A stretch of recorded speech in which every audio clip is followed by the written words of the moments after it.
Welcome to Empowering Innovators, the YouTube series where we'll talk about innovation the startup way. Today I have with me Aniruddha Kusurkar, the global head of commercial at FrieslandCampina. Welcome, Ani. Thank you.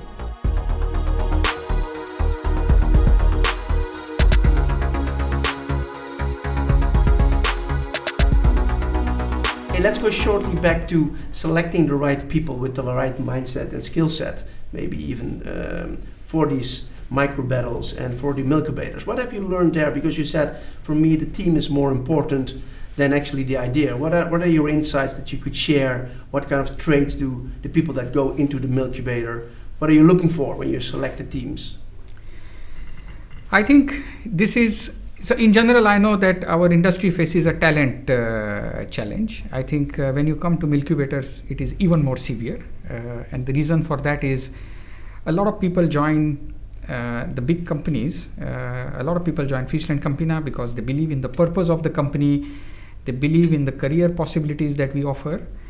But sometimes that also means that we don't have the right profile of entrepreneurs that we need.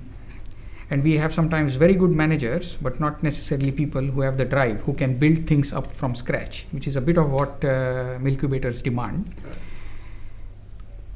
You do find these people in businesses. They are often the people who are described as, he's unreasonable, he's been very demanding, he just doesn't take no for a given. And I actually am in search of those people. So when we started the first wave of Milkubators in FrieslandCampina, I realized that this was an opportunity to demonstrate the power of this entire concept. And one of the things that we as a team did was we said, let's look for the profile of people who can pull it off, who believe in a cause, who are not ready to take no for an answer, who are pushy, and who can build things. And we actually took, I think, 3 to 4 months to find and complete the team. I think there are various profiling studies available which can give you insights, but I think in the end it boils down to your gut. I think if you have some entrepreneurial background, you recognize an entrepreneur sometimes when you see it, and then I think you place a bet. And like with experiments, sometimes you have failures. So we have not chosen wisely all the time. But you've learned. But we have learned along the way. Sometimes I don't know if I know the right answers, but I do know a few wrong answers, and I think that is already helpful. Yeah. And do you see that entrepreneurship is becoming more of a career path now in large corporations than it maybe was 10, 15 years ago? Is it becoming more important, especially when you're looking for innovation in abysmal innovation, Horizon 1, disruptive? You're looking for different kind of people that think different. So this has become suddenly a career path, entrepreneurship within global corporations, you think? I think I definitely see a trend. I think entrepreneurs are increasingly more respected. They're sought after. Yeah. I don't know yet how mainstream this trend is, but I think definitely you start to see it happening in companies. It's still somewhat of a hard ride. I think it helps to have sponsors and mentors along the way. I think at FrieslandCampina, in fact, ironically enough, I find it much easier. So I think there are companies like FrieslandCampina where entrepreneurship is in our genes. So it's actually quite interesting. Right? Yeah. When I talk about Milkubators to our owner farmers, they are very excited. They are entrepreneurs themselves. So they recognize entrepreneurship when they see it.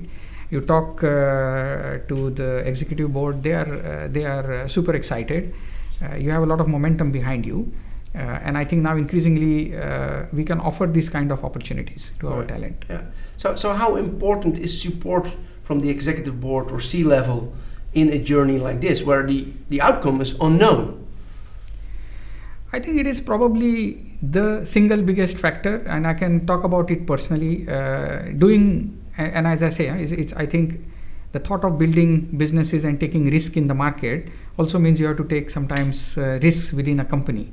Therefore, it helps, or it is almost a prerequisite to have that kind of top management backing behind us.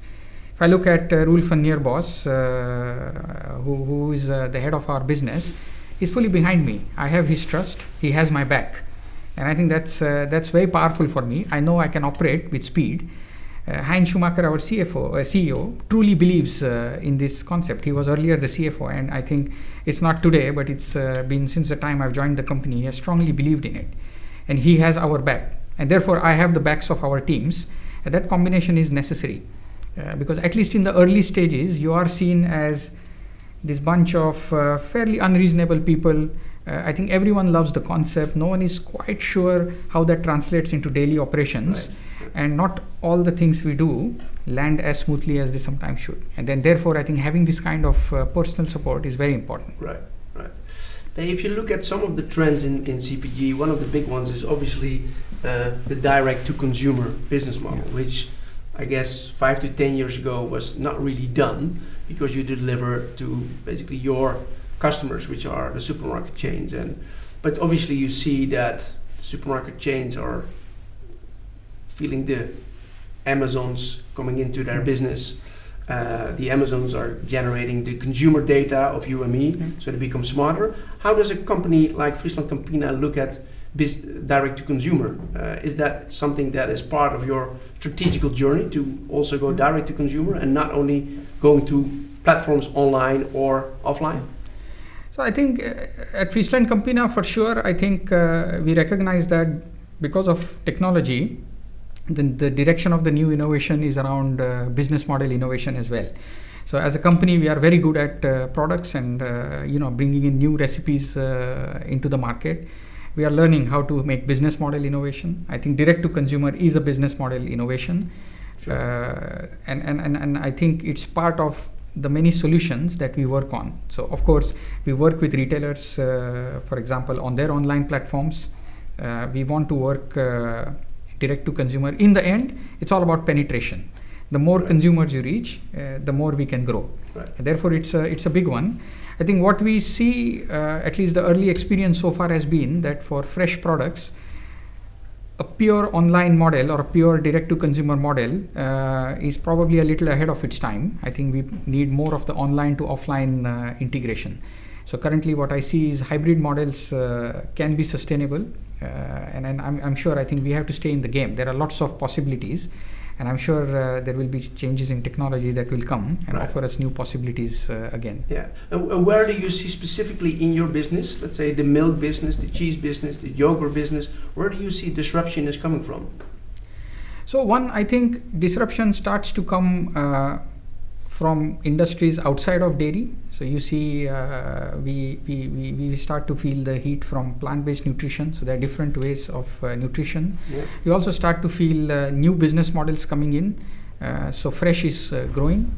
Previously it would be very hard to have local supply chains with fresh produce, and then that we start to see happening now.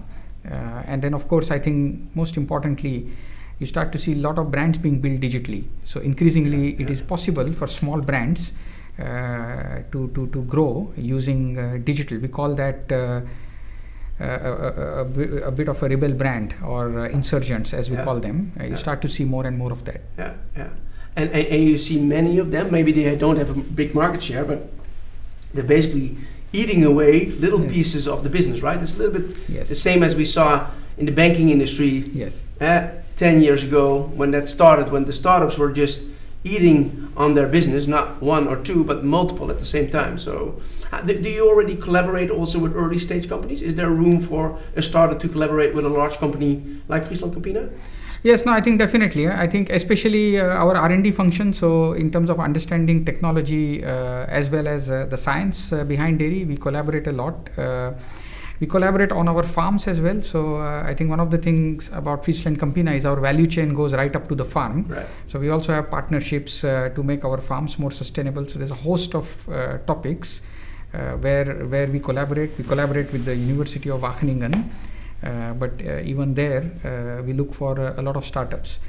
I think structurally this can become much bigger, and then that's also what we start to learn on how we can step this up. Yeah. But that's also the world of tomorrow. It's a world of partnerships. It's a world of open innovation is more important than ever. Yes. Yeah. So Annie, one topic that you often talk about is the elephants. Can you explain what you mean with that? So I think, and I think this has been my learning. We talk about transformation in big companies. I think when we do these Milkubators, what we look for is the elephants. What you don't want this exercise to become is a hobby exercise, where you start to have fun doing lots of small things which have no impact on the business. because our machinery is essentially geared for big businesses. So in the end, if Milkubators cannot become big businesses, we need to take them out. It doesn't mean they're not successful. It just means we as a company cannot make them successful. Yeah. So I always tell my teams. When does a mouse become an elephant? Or an interesting mouse has the potential to become I think I always tell my teams, be elephants, not rabbits. And I think an elephant can be 100 million elephant, can be a 500 million elephant. I think it really depends, but it's a big business. It's not 10 million. It's not 5 million. No. It's definitely not 1 million. And there are businesses where 10 million businesses can flourish, 10 million ideas. But unfortunately, not in companies like FrieslandCampina, not in the big companies. We have a big machine. But in principle, you have the ability, obviously, to scale much faster because you have, first of all, money in the bank, you have distribution, you have brands. So once you've identified an opportunity, the possibility to roll out quickly is there. That's our strength. That's your strength, right? Yes. Yeah. I think precisely the point. Once we have a business idea, before it reaches the stage of viral growth, I think we want to confirm that when we scale out, this is an elephant, and then that's something which we are very good at, and that's a muscle that startups usually don't have, which is we have scale. Yeah. We can take it from 1 country to 15 countries within 3 months. Yeah. We can put massive resources behind it. We have quick contacts with big retailers, so that's where we can make the idea big. And that's, I think, ultimately the success of the idea. It starts small, but we can go very fast. So I always say, think big, start small, and go fast. Yeah. So Ani, I'm gonna fire some questions together with Charlie, who's still awake. Charlie's I have seen this before. he knows all the answers already. So here we go. Favorite book? Harry Potter. Favorite innovator? The Mumbai Dabbawala. What inspires you? My family. What makes a great leader? The ability to trust. What drives you?